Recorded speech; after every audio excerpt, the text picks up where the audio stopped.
Hello everyone, আমি সুপ্রিয় bug. আমি ওপো ফ্যামিলি একজন ওয়েসি। আমাদের স্টোর নেম হলো মোবাইল এক্সপ্রেস। ওপো নিয়ে চলে এসেছে আর একটি ফ্ল্যাগশিপ ফোন F33 সিরিজ, যেটি হলো সেলফি চ্যাম্পিয়ন। আজ আমরা এই ফোনের ক্যামেরা পার্ট সম্পর্কে জানবো, চলুন জেনে নিই।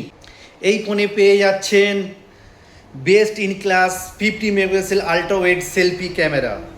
এই ফোনে আপনারা পেয়ে যাচ্ছেন best in class 100° FOV ultra wide selfie camera, same as premium Reno 15 সিরিজের মতো। আপনারা এই ফোনে গ্যালাক্সিকর GC50 FS এর একটি সেন্সর পেয়ে যাচ্ছেন।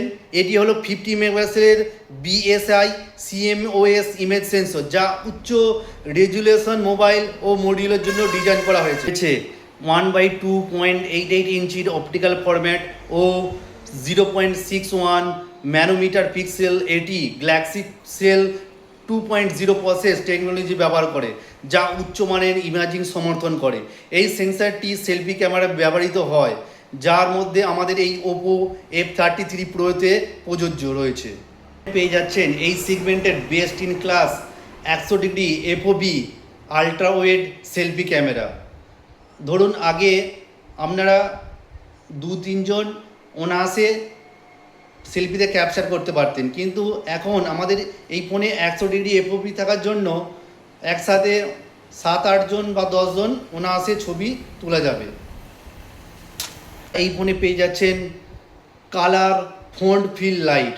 ধরুন কোনো অনুষ্ঠানে গিয়েছেন, সেখানে নানা রকম কালারের লাইট জ্বলে, কিন্তু তখন আপনাদের ছবি ঠিকভাবে তুলতে পারেন না, সেই কালারের সাথে ম্যাচ করতে করে না। কিন্তু আমাদের এই ফোনেতে কালার ফন্ট ফিল লাইটে থাকার জন্য আপনারা সেই লাইটেই আপনারা ম্যাচ করে ভালো ছবি তুলতে পারবেন। এই সেগমেন্টে ওয়াইডেস্ট এবং স্মার্টেস্ট অটো সুইচ অপশান পেয়ে যাচ্ছেন সেলফি ক্যামেরা। যখন একা সেলফি তুলবেন তখন দেখবেন 1x আসছে, এবং যখন অনেকজন আসবেন অটোমেটিক সুইচ হয়ে সেটি 0.6x চলে আসবে। এই ফোনে পেয়ে যাচ্ছেন AI পোর্ট্রেট গ্লো।